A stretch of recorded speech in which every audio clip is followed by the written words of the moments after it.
तो अब इस वीडियो में हम स्टार्ट करते हैं। कंपाइलर का जो मेन कोर सब्जेक्ट शुरू हो जाता है। इससे प्रीवियस वीडियो में हमने बड़ा बेसिक सा देखा था कि व्हाई वी नीड कंपाइलर। ठीक है, हमें कंपाइलर क्यों चाहिए, लो लेवल लैंग्वेज क्या होता है, हाई लेवल लैंग्वेज क्या होता है, ये सारी चीजें। ठीक है, तो आज हम देखेंगे कंपाइलर। बेसिकली कंपाइलर क्या होता है, कंपाइलर के अंदर डिफरेंट डिफरेंट फेज क्या होते हैं। इस वीडियो में हम उसका ब्रीफ लेंगे कि ये फेज होते हैं। फिर जैसे जैसे लेक्चर्स आगे बढ़ेंगे हम पर्टिकुलर फेज को डिटेल में देखेंगे। अब देखो, शुरू करते हैं। कंपाइलर डिजाइन में जो हमारा कंपाइलर होता है, जो हमने प्री प्रोसेसर जो पहले वाले वीडियो में एक फेज पढ़ा था, कंपाइलर सिर्फ एक फेज, उसमें देखो अलग अलग पार्ट्स होते हैं। कंपाइलर में सबसे फर्स्ट जो फेज होता है वो होता है लेक्सिकल एनालाइजर, उसको हम स्कैनर भी बोलते हैं। सेकेंड फेज होता है सिंटेक्स एनालाइजर, इसको पार्सर भी बोलते हैं। फिर semantic analyser, intermediate code generator, फिर कोड ऑप्टिमाइजेशन, फिर टारगेट कोड जनरेटर। अब देखो, लेक्सिकल एनालाइजर क्या होता है, इसको हम स्कैनर भी बोलते हैं। मतलब हमने इसमें हाई लेवल लैंग्वेज में हमने कोई भी इनपुट दी, मान लो हमने ये दे दिया इस तरीके से, ये हाई लेवल लैंग्वेज में है, हमें पता है ABCD इंग्लिश लैंग्वेज है, मतलब हाई लैंग्वेज है। इसको स्कैन करेगा, यहां से ऐसे वन बाय वन इसको पूरे को स्कैन करेगा कि क्या इनपुट है, इसलिए हम इसको स्कैनर भी बोलते हैं। किस में कन्वर्ट करेगा, स्ट्रीम ऑफ टोकन्स में। टोकन सपोज करो ऐसे लिख दिया, ID to ID plus ID into ID, इस तरीके से। आगे की एग्जाम्पल लेंगे, उससे ज्यादा क्लियर हो जाएगा। हाई लेवल लैंग्वेज है हमारा, इस तरीके से दिया हुआ है। स्कैनर क्या करेगा, लेक्सिकल एनालाइजर क्या करेगा, इसको स्कैन करेगा वन बाय वन और इसको स्ट्रीम ऑफ टोकन्स में, ये क्वेश्चन कई बार आता है, किसमें कन्वर्ट करेगा, स्ट्रीम ऑफ टोकन्स में। Tokens like identifier, operator, identifier, operator, identifier, operator, identifier, इस तरीके से। ये जो हमारे वेरिएबल है ABCD, इनको आइडेंटिफायर कर दिया, ऑपरेटर एज इट इज है। और जो यहाँ पे इनको बोलते हैं स्ट्रीम ऑफ लेक्सिम्स, जो इनपुट दी इसको बोलते हैं स्ट्रीम ऑफ लेक्सिम्स। और जो लेक्सिकल एनालाइजर किसमें कन्वर्ट करेगा, स्ट्रीम ऑफ टोकन्स में। ये हमारे लेक्सिम्स है और टोकन्स हमारे आइडेंटिफायर ऑपरेटर की फॉर्म में, ये वाला। ठीक है, तो फर्स्ट फेज हमारा क्या है, लेक्सिकल एनालाइजर, जिसको हम स्कैनर भी बोलते हैं। क्या करेगा, हमारे इनपुट को स्कैन करेगा वन बाय वन, उनको क्या बोलेंगे, स्ट्रीम ऑफ लेक्सिम्स। किसमें कन्वर्ट कर देगा, स्ट्रीम ऑफ टोकन्स में। टोकन्स किसकी फॉर्म में होंगे, आइडेंटिफायर और ऑपरेटर की फॉर्म में। वेरिएबल को आइडेंटिफायर से दिखा दिया और ये हमारे ऑपरेटर हो गए। नेक्स्ट फेज आता है हमारा सिंटेक्स एनालाइजर या पार्सर। पार्सर बेसिकली हमारा पार्स ट्री जनरेट करता है, हमने C लैंग्वेज वगैरह में भी पढ़ा हुआ है। पार्स ट्री सिंपली इस तरीके से जो हमने पहले पढ़ा हुआ है कि मान लो E प्लस T, इस तरीके से हम आगे देखेंगे, क्लियर हो जाएगा। अभी तक के लिए सिंटेक्स एनालाइजर को हम पार्सर भी बोलते हैं। सेकंड फेज होता है हमारे कंपाइलर का और ये क्या करता है, पार्स ट्री जनरेट करता है। अब पार्स ट्री तो जनरेट कर दिया, पार्स ट्री कैसे जनरेट करेगा, इसमें इनबिल्ट कोई ग्रामर दी हुई होगी, या ग्रामर मतलब सिंपली रूल दिए होंगे कि आपको ये वाले रूल लगा के पार्स ट्री जनरेट करना है। हमने पार्स ट्री जनरेट किया, उसके बाद क्या, ये हमें देगा थर्ड फेज सिमेंटिक एनालाइजर। ये चेक करेगा कि जो आपने पार्स ट्री बनाया ये सही है या गलत, ये मीनिंगफुल है या नहीं है। पता लगे हमने पार्स ट्री गलत जनरेट कर दिया और इसका यहाँ पे कोई मीनिंग ही नहीं निकल रहा, तो ये चेक करेगा कि वो मीनिंगफुल है या नहीं, फिर आगे फर्दर प्रोसीड करेगा। तो इसने पार्स ट्री बनाया, थर्ड फेज ने क्या किया, चेक किया पार्स ट्री को कि सही है, मीनिंगफुल है या नहीं है। अगर मीनिंगफुल है, बिल्कुल सही है, तो नेक्स्ट फेज को देगा intermediate code generator. Intermediate code generator मतलब फाइनल कोड जनरेट करने से पहले इंटरमीडिएट, मतलब बीच में हमने कोड जनरेट कर लिया। हम देखते हैं ना, पूरा फाइनल काम करने से पहले मैं प्रोटोटाइप बना लेते मोटा मोटा कि ठीक है या गलत है या ये कैसे बनेगा, कितना टाइम लगेगा, इस तरीके से। तो बीच में हमने फाइनल कोड बनाने से पहले इंटरमीडिएट कोड बना लिया। ये इंटरमीडिएट कोड जनरेटर होता है, इसके अलग अलग रिप्रेजेंटेशन होती है जो आगे हम डिटेल में पढ़ेंगे। इसमें जो सबसे पॉपुलर है वो है 3 एड्रेस कोड। उसके बाद ये देंगे 3 एड्रेस कोड, मान लो कोई भी 3 एड्रेस कोड में इसने जनरेट कर दिया कोड, उसको हम देखें कोड ऑप्टिमाइजेशन। ऑप्टिमाइजेशन बेसिकली क्या होता है, अगर हम रिस्क की बात करें, रिस्क ऑप्टिमाइजेशन, तो हम क्या चाहते हैं, रिस्क कम हो जाए। अगर हम प्रॉफिट ऑप्टिमाइजेशन करना चाहते हैं तो हम क्या चाहते हैं, हमारा प्रॉफिट ज्यादा हो। लॉस ऑप्टिमाइजेशन, हमारा लॉस कम हो। इसी तरीके से कोड ऑप्टिमाइजेशन मतलब मान लो हमारा एक कोड है, 10 लाइन का हमने प्रोग्राम बनाया हुआ है और हमें लगता है इस 10 लाइन के काम को हम 5 लाइन में कर सकते हैं, 8 लाइन में कर सकते हैं। मतलब हमने प्रोग्राम 10 लाइन के साइज से हमने 5 या 8 लाइन में कर दिया।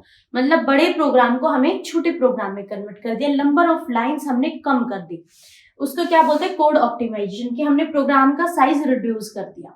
उसके बाद टारगेट गुड जनरेटर, ये हमारा फाइनल फेज होता है। इसका मतलब हमारा जो असेंबली कोड है वो जनरेट हो गया। तो आपने देखो इसमें हमने क्या दिया, हाई लेवल इनपुट दी और हमारा क्या निकला, असेंबली कोड। साथ में 2 और फेज होते हैं, symbol table and error handler. ये इन सारे फेज के साथ, जो हमारे 6 फेज हमने पढ़े, इनके साथ कनेक्ट होते हैं। सिंपल सा अभी तक के लिए, सिंबल टेबल क्या करता है, जो भी हम सिंबल्स यूज कर रहे हैं, ऑपरेटर यूज कर रहे हैं, ABCD वेरिएबल्स यूज कर रहे हैं, इन सब के बारे में इंफॉर्मेशन स्टोर करना कि किसका मतलब क्या है, कौन कहाँ स्टोर है, क्या उसकी वैल्यू, इस तरीके से होता है सिंबल टेबल। एरर हैंडलर आता है, इन बिटवीन कोई एरर आ जाता है तो उसकी सारी इंफॉर्मेशन रखना कि ये एरर आया था, इसकी वैल्यू ये थी, या फिर इन फ्यूचर हमने स्टोर कर दिया, in future same kind of error अगर आता है तो हमें वहां से पता लग जाए कि ये एरर उस टाइम आया था तो इसके लिए हमने ये स्टेप लिया था, इस तरीके से। जैसे हमारा कंपाइलर इंस्ट्रक्शन देता है ना हमें कि दिस एक्सेप्शन और do this is extra in this line. आपने देखा होगा जब आप कंपाइलर में प्रोग्राम रन करते हो तो नीचे काफी सारे इंस्ट्रक्शंस आती है, वो हमारे बेसिकली एरर हैंडलर होते हैं कि आपकी ये गलती, आप ऐसे इसको सही कर सकते हैं। तो होता है हमारा एरर हैंडलर। अभी इसमें हमने ये मेन फेज पढ़े ब्रीफ में, अभी हम इसको एक्सप्लेन वन बाय वन एक एग्जांपल से देखेंगे कि काम कैसे करते हैं। एक बार इसको दोबारा बताती हूँ। मेनली 6 फेज होते हैं। फर्स्ट इज लेक्सिकल एनालाइजर, उसको हम स्कैनर भी कहते हैं। लेक्सिकल एनालाइजर क्या करेगा, स्ट्रीम ऑफ लेक्सिम्स, जो हमारी इनपुट है उसको बोलते हैं स्ट्रीम ऑफ लेक्सिम्स। ये हमारे लेक्सिम्स है, इनको कन्वर्ट करेगा स्ट्रीम ऑफ टोकन्स में। टोकन्स किसके फॉर्म में होंगे, आइडेंटिफायर और ऑपरेटर के फॉर्म में। सेकेंड फेज हमारा क्या आता है, सिंटेक्स एनालाइजर, उसको हम पार्सर भी बोलते हैं। वो हमारा क्या, पार्स ट्री जनरेट करेगा। पार्स ट्री कैसे जनरेट करेगा, जो भी पार्स ट्री जनरेट करेगा किसके अकॉर्डिंग करेगा, जिसमें ऑलरेडी रूल दिए होंगे कि आपको इस तरीके से आपको पार्स ट्री जनरेट करना है। उसके बाद ये देगा सिमेंटिक एनालाइजर को। अब हमें पार्स ट्री जनरेट तो कर दिया, सिमेंटिक एनालाइजर क्या देखेगा, एनालाइज करेगा। सिमेंटिक मतलब क्या होता है, मीनिंग, किसी चीज का मीनिंग क्या है। सिमेंटिक मतलब होता है किसी चीज का मीनिंग क्या है। सिंटेक्स मतलब उसका वो वे ऑफ लुकिंग, कैसा दिख रहा है, ठीक है, वो होता है सिंटेक्स। और सिमेंटिक होता है उसका मीनिंग क्या है। तो सिमेंटिक एनालाइजर क्या करेगा, चेक करेगा कि जो आपने पार्स ट्री बनाया है वो सही है या नहीं, मीनिंगफुल है या नहीं। अगर वो सही है तो नेक्स्ट फेज में जाएगा intermediate code generator. Final code बनाने से पहले, फाइनली असेंबली कोड बनाने से पहले इन बिटवीन हम कोई कोड बना लेते हैं जिससे हमें मोटा मोटा ओवरव्यू मिल जाए, जिसके कई सारे तरीके। मोस्ट पॉपुलर है 3 एड्रेस कोड। उसके बाद हम आते हैं कोड ऑप्टिमाइजेशन। कोड ऑप्टिमाइजेशन मतलब हमारा मान लो प्रोग्राम के साइज को अगर हम छोटा कर सकते हैं तो हम छोटा कर दें, क्योंकि प्रोग्राम का साइज छोटा होगा तो उससे क्या होगा, हमारा टाइम भी कम लगेगा, स्पेस कॉम्प्लेक्सिटी भी कम लगेगी। और मेनली हम कंप्यूटर में किन 2 चीजों की वैल्यू है, टाइम की और स्पेस की, क्योंकि मेमोरी हमारे पास लिमिटेड है, हमारे पास बहुत ज्यादा मेमोरी नहीं है। आपने देखा होगा जब हम कोई कंप्यूटर या कोई फोन खरीदते हैं तो उसकी कॉस्ट किस पे ज्यादा, अगर ज्यादा मेमोरी तो कॉस्ट ज्यादा है, कम मेमोरी है तो कॉस्ट थोड़ी कम है, ठीक है। तो हम कोड ऑप्टिमाइजेशन बेसिकली क्या करते हैं, साइज को रिड्यूस कर देते हैं, प्रोग्राम के साइज को रिड्यूस कर सकते हैं। जो काम हम 10 लाइन में कर रहे थे 5 या लाइन या 7 लाइन या 9 लाइन में कर रहे हैं। उसके बाद आता है टारगेट कोड जनरेटर। ये फाइनल फेज होता है हमारा, इसमें हमारा असेंबली कोड फाइनली मिल जाता है। हमारा सिंबल टेबल होता है जिसमें जो भी सिंबल्स यूज हुए उन सबकी इंफॉर्मेशन होती है, किसकी क्या वैल्यू, क्या लोकेशन है, ये सब क्या स्कोप है, ये सब। एरर हैंडलर हमारा क्या करता है, इन बिटवीन अगर कोई एरर आता है उसकी सारी डिटेल रखता है, और इन फ्यूचर अगर में एरर आए तो हमें कैसे उसको सॉर्ट आउट करना है, ये सारी चीजें। अब हम एक एग्जांपल से इन सारे फेज को देखते करेंगे क्या। अब हम देखते हैं जो अभी हमने फेजेस पढ़े कंपाइलर के with the help of exam, अभी जो हमने रिसेंटली जो हमने डिफरेंट फेज पढ़े हैं उसको एक एग्जांपल की हेल्प से हम देखते हैं कि कैसे अलग अलग फेज काम करते हैं। बहुत इजी है। फर्स्ट फेज हमारा है लेक्सिकल एनालाइजर, हमने बताया स्कैनर भी बोलते हैं। हमने कोई इनपुट दी, इसको क्या बोलेंगे, स्ट्रीम ऑफ लेक्सिम्स, ये इनपुट है हमारी। लेक्सिकल एनालाइजर क्या करेगा, 1 बाय 1 स्कैन करेगा और स्ट्रीम ऑफ टोकन्स में जनरेट कर देगा। ID operator ID plus ID operator ID semicolon. ये क्या है, हमारे टोकन से, ये आईडी भी हमारा टोकन है, इक्वल का साइन भी हमारा टोकन है, ये token token token token token semicolon भी टोकन, ठीक है। अब देखो ये किसको देगा, सिंटेक्स एनालाइजर को, इसको पार्सर भी बोलते हैं, क्या करेगा, पार्स ट्री जनरेट करेगा इस तरीके से। किसकी हेल्प से, इसमें इनबिल्ट एक ग्रामर होगी कि इस अकॉर्डिंगली आपको ये पार्स ट्री जनरेट करना है। सिंपल सा देखो कैसे किया, जब भी हम कोई पार्स ट्री जनरेट करेंगे वो स्टार्ट हमेशा कहां से होगा, स्टार्ट सिंबल से। जो फर्स्ट लाइन है इसकी सबसे पहला सिंबल क्या है, एस, कैपिटल एस, ठीक है, ये इससे शुरू होगा, कैपिटल एस से शुरू हुआ। हमें एक्सप्रेशन क्या बनाना है finally, id is equal id plus id into id, ये पार्स ट्री जनरेट होगा। जो अब आगे इतने एग्जांपल आएंगे आपको अच्छे से आ जाएगा, बट मैं अभी थोड़ा बताती हूँ इसका। सबसे पहले मैं स्टार्ट सिंबल लिया एस, id इक्वल ई, उसके बाद हम क्या ले लेंगे, ई प्लस टी, ई को हम ले लिया ई प्लस टी। अब देखो टी को हम कैसे फिर से आगे कर सकते हैं, टी इंटू एफ। अब ई को हम किस में कर सकते हैं, पहले टी में, फिर टी को एफ में, फिर एफ को आईडी में। जो हमारे लीव्स होते हैं, जो हमारे लास्ट ये होते हैं, ये लास्ट वाले, ये हमेशा हमारे आइडेंटिफायर होने चाहिए। हमेशा क्या होनी चाहिए, हमारे आइडेंटिफायर होनी चाहिए, आईडी होनी चाहिए हमारी। और जो बीच में है ये हमेशा हमारे क्या होने चाहिए, जो कैपिटल सिंबल्स है, वेरिएबल्स जो कैपिटल वाले हैं ये होने चाहिए, ठीक है। बीच के हमेशा ये कैपिटल वाले होने चाहिए। जो लास्ट में लीफ है वो हमें तब तक इस ट्री को बनाना है तब तक लास्ट में ये आइडेंटिफायर आ जाए, और आइडेंटिफायर को सोल्व करने के बाद एक्सप्रेशन क्या आना चाहिए, ये आना चाहिए। ये बहुत इजी है सोल्व करना, बस आपको एक 3-4 एग्जांपल करोगे बहुत क्लियर हो जाएगा, बट प्रैक्टिस मांगता है थोड़ी सी। आप देखो सबसे पहले हमने ये किया, फिर ई प्लस टी में किया, फिर टी इंटू एफ में किया, फिर एफ को हम डायरेक्ट आईडी में कर सकते हैं। क्या टी को हम डायरेक्ट आईडी में कर सकते हैं, नहीं, पहले हम टी से हमें एफ पे जाना पड़ेगा, फिर एफ को आईडी में, टी से हम एफ पे गए, एफ को हम आईडी पे गए। यहाँ पे देखो क्या ई को डायरेक्ट हम आईडी कर सकते हैं, नहीं कर सकते। ई से पहले हम कहा जाएंगे, टी पे, टी से हमें एफ पे जाना पड़ेगा, फिर एफ से आईडी पे। इस तरीके से आपको पार्स ट्री जनरेट करना है। अभी देखो अब हम देखेंगे ये इसने क्या कर दिया, पार्स ट्री जनरेट कर दिया। नेक्स्ट फेज क्या, सिमेंटिक एनालाइजर, ये चेक करेगा क्या ये पार्स ट्री ठीक है, क्या ये वाला जनरेट कर पा रहा है ये वाली। तो कैसे चेक करेगा, हम हमेशा पार्स ट्री को कैसे स्कैन करते हैं, top to down, left to right, ऐसे इस तरीके से, टॉप टू डाउन और लेफ्ट से राइट की तरफ। हम यहां से शुरू करेंगे। हम देखते हैं हमेशा लीफ को हम आउटपुट में लिख लेते, तो क्या आ जाएगा, पहला लीफ क्या है, आईडी, फिर क्या है, इक्वल, फिर ऊपर जाएगा नीचे तक आएगा, सबसे लास्ट टर्मिनल क्या है, आईडी, फिर ऊपर जाएगा। कैपिटल वाले को तो हमें लिखना नहीं है आउटपुट में, अब ये प्लस लिख दिया। अब नीचे आएगा, आईडी आ गया, आईडी, फिर ऊपर जाएगा मल्टीप्लाई। अब यहाँ पे क्या, फिर आईडी आ गया, और फिर यहाँ पे फाइनली क्या आ गया, सेमीकोलन आ गया, ठीक है, इस तरीके से। तो इसे सिमेंटिकली एनालाइज किया, चेक किया कि ठीक है, नहीं तो इसने देखा हाँ भाई ठीक है जनरेट हो रही है। नेक्स्ट आया हमारा इंटरमीडिएट कोड जनरेटर। ये सिंपल से आप अपने अकॉर्डिंग कोई भी वेरिएबल यूज कर सकते हो, मैंने सिर्फ अपने अकॉर्डिंग यूज किए हैं। जैसे कि इसने क्या किया, नॉर्मल एक T1 वेरिएबल ले लिया, उसमें क्या किया, B इंटू सी, इसको B मान लिया, इसको C मान लिया। T1 में क्या स्टोर कर दिया, B इंटू C, ये T1 में स्टोर कर दिया यहां तक का। एक वेरिएबल ले लिया T2 में क्या किया, इसको A मान लिया, A प्लस दिस वन, ये पूरा हमने किस में स्टोर किया था, T1 में, तो क्या कर दिया, A प्लस ये पूरा T1, क्योंकि हमने T1 में इसको स्टोर कर दिया। अब एक वेरिएबल लिया X जिसमें T2 की वैल्यू स्टोर कर दी। ये कोई यहाँ ज्यादा ध्यान देने की चीज नहीं है, सिर्फ सिंपली समझाने का तरीका है किस तरीके के दिखते हैं सिर्फ, ठीक है। अब ये आ गया। अब कोड ऑप्टिमाइजेशन क्या करता है, साइज छोटा कर देता है। अब हम देखते हैं इसमें ये जो लाइन है इसका कोई मतलब नहीं है, जबरदस्ती रिडंडेंट लाइन है, रिपीटिशन है, कोई अलग से काम नहीं कर रही है, काम तो यहीं तक हो गया था।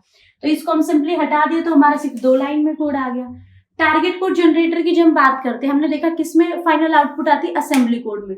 और जो हम 8085 8086 हम पढ़ते हैं माइक्रो प्रोसेसर, वो मेनली सारा असेंबली कोड पे बेस्ड होता है, क्योंकि हमने पढ़ा है multiply this, MUL for multiply, ADD for addition, MOV for move, ठीक है। और ये क्या होता है, प्लेटफॉर्म डिपेंडेंट होते हैं, अलग अलग हार्डवेयर और सॉफ्टवेयर पे मूव हो सकता है, MOV हो, किसी पे MOVE है, चेंज हो सकता है, ठीक है, इसलिए क्या प्लेटफॉर्म डिपेंडेंट है।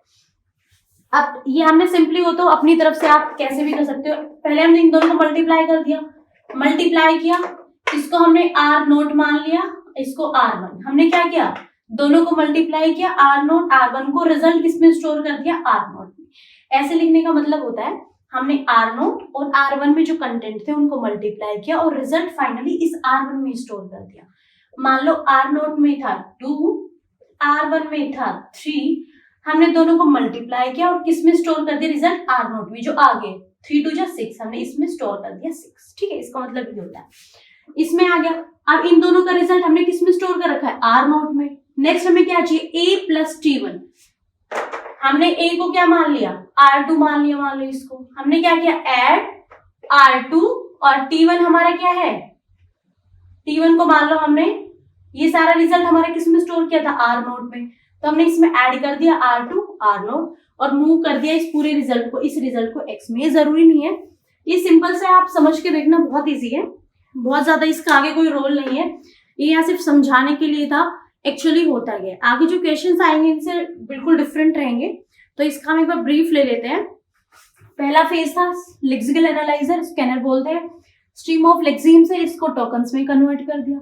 नेक्स्ट फेज जिसको पार्सर भी बोलते हैं, क्या करेगा, पार्स ट्री जनरेट करेगा अकॉर्डिंग टू गिवन ग्रामर। फिर सिमेंटिक एनालाइजर चेक करेगा क्या ये प्रोड्यूस कर पा रहा है या नहीं कर पा रहा है। फिर इंटरमीडिएट कोड जनरेटर क्या करेगा, बीच में कोड जनरेट कर देगा इस तरीके का। यहाँ पे ये सब दिखाने का मतलब आपको ये समझाना नहीं था कि कैसे काम करे, सिंपल कि कैसा दिखता है, किस तरह का अलग अलग स्टेप पे हमारी आउटपुट आती है, ये इस तरह की फॉर्म में हमारी आती है। फिर हमारा कोड ऑप्टिमाइजेशन होता है, सिर्फ लाइंस को कम कर देना। उसके बाद टारगेट कोड जनरेटर जो हमारा हम 8085 8086 में पढ़ते हैं, इस तरह का असेंबली कोड में हमारी आउटपुट दे देना। ठीक है, ये हमारा होता है कंपाइलर डिजाइन के बेसिक फेज थे, ये एग्जाम्पल थे। अब नेक्स्ट वीडियोस में क्या होगा कि हम एक एक फेज उठाएंगे। लेक्सिकल एनालाइजर उठाया, उसका बेसिक पढ़ा क्या होता है, इस पे न्यूमेरिकल्स किस तरह के आते हैं, प्रीवियस ईयर एग्जाम्पल है, ये करेंगे। इसका एक तो कंपाइलर डिजाइन का सिलेबस बहुत वास्ट नहीं है, छोटा सिलेबस है। दूसरा सिंपल सिलेबस है, आप वीडियो अच्छे से देखो, समझना है दोबारा देखो, बिल्कुल क्लियर हो जाएगा। अगर आपको कोई भी प्रॉब्लम आ रही है तो मैं फिर से कह रही हूँ, आप कमेंट बॉक्स में डालो, मैं वो इम्प्रूव करूंगी। और अगर आपको कोई पर्टिकुलर बेसिक टॉपिक में भी इसमें गड़बड़ आ रही है, जैसे मैंने बोला पहले कंपाइलर और इंटरप्रेटर, आप उसका मुझे बताइए, मैं उसका एक वीडियो बना दूंगी। ठीक है, तो अभी नेक्स्ट लेक्चर में हम पढ़ेंगे फर्स्ट फेज लेक्सिकल एनालाइजर को डीप। ठीक है, अभी एक छोटा सा पॉइंट बिल्कुल रह गया था, वो देखो, ये हमारा पूरे हमने 6 फेज पढ़े। इसमें जो लास्ट के दो फेज होते हैं उनको हम बोलते हैं बैक एंड। लास्ट के 2 फेज कौन कौन से, कोड ऑप्टिमाइजेशन और टारगेट कोड जनरेटर। और जो लास्ट के 2 फेज होते हैं बैक एंड होते हैं, दूसरा हमारा प्लेटफॉर्म डिपेंडेंट होते हैं। प्लेटफॉर्म डिपेंडेंट मतलब कि अलग अलग हार्डवेयर सॉफ्टवेयर पे अलग अलग तरह से काम करेंगे, अलग अलग तरह का इनका मीनिंग होगा, अलग अलग तरह से इनकी कोडिंग होगी। ठीक है, जो आगे के 4 फेज है, जो हमने शुरू के 4 फेज पढ़े, इनको हम बोलते हैं फ्रंट एंड। जब भी हम कोई कंपाइलर इंप्लीमेंट करते हैं, मान लो खुद से हम कंपाइलर को बनाना चाहते हैं, इंप्लीमेंट करना चाहते हैं, तो जो फ्रंट एंड के 4 फेज हैं वो एक साथ बनते हैं। उसके बाद बैक एंड के 2 हम एक साथ बनाते हैं, क्योंकि ये प्लेटफॉर्म डिपेंडेंट होते हैं। जो फर्स्ट 4 फेज है उनको हम फ्रंट एंड में बोलते हैं, प्लेटफॉर्म इंडिपेंडेंट होते हैं। ये हमारे प्लेटफॉर्म इंडिपेंडेंट होते हैं। मान लो आपको कोई प्रोजेक्ट बनाना है कंपाइलर में, तो सिंपली मार्केट में बड़े टूल्स हैं। लेक्सिकल एनालाइजर को इंप्लीमेंट करने के लिए हमारे पास लेक्स टूल आता है, LEX, ये बेसिकली यूनिक्स में बना हुआ है पूरा। और सिंटेक्स एनालाइजर पार्सर के लिए हमारे पास एक टूल आता है YACC, yet another compiler compile, yet another compiler compile, ये हमारा टूल आता है। लेक्सिकल एनालाइजर के लिए लेक्स टूल आता है, सिंटेक्स एनालाइजर के लिए YACC टूल आता है। और अगर हम पूरे फ्रंट एंड को एक साथ इंप्लीमेंट करना चाहते हैं, पूरे फ्रंट एंड को, तो उसके लिए हमारे पास एक टूल आता है लेंस टूल, LANCE, लेंस। हमें लेंस टूल मार्केट में मिल जाएगा, हमने किया। उसके बाद ये जो 2 लास्ट के प्लेटफॉर्म डिपेंडेंट फेस है, ये हम खुद से इंप्लीमेंट करते हैं कि हमारी क्या फंक्शनलिटी है, कौन से हार्डवेयर कौन से सॉफ्टवेयर पे हमें इसे रन करना है। तो सिंपल हमारे शुरू के 4 फेज फ्रंट एंड होते हैं जो प्लेटफॉर्म इंडिपेंडेंट होते हैं। कोई भी प्लेटफॉर्म हो, शुरू के 4 फेज की फंक्शनलिटी सब कुछ सेम रहेगा, आप एज इट इज एक से दूसरे में कॉपी कर सकते हैं। बट जो 2 लास्ट के फेज है वो प्लेटफॉर्म डिपेंडेंट है, अलग अलग सिस्टम पे, अलग अलग कंप्यूटर पे अलग अलग तरह की उनकी कोडिंग होती है, अलग अलग हार्डवेयर सॉफ्टवेयर पे। तो हमें कोई भी नया प्रोजेक्ट बनाना है, शुरू के 4 फेज मार्केट में टूल है लेंस, उससे हम इम्प्लीमेंट कर सकते हैं। लास्ट के तो हमें खुद से, हमें क्या फंक्शनलिटी चाहिए, हमारा जो हार्डवेयर उस पर क्या कोडिंग है, किस तरीके से काम करेंगे, उसके अकॉर्डिंग करना पड़ेगा। लेक्सिकल एनालाइजर के लिए हमारे पास लेक्स टूल होता है, सिंटेक्स एनालाइजर के पास लिए हमारे पास YACC टूल होता है, येट अनदर कंपाइलर। तो आज का वीडियो यहीं तक, कल हम नेक्स्ट वीडियो में देखेंगे लेक्सिकल एनालाइजर को डिटेल में। अगर आपको ये वीडियो पसंद आए तो मेरे चैनल को सब्सक्राइब जरूर कीजिए और शेयर कीजिए। Thank you.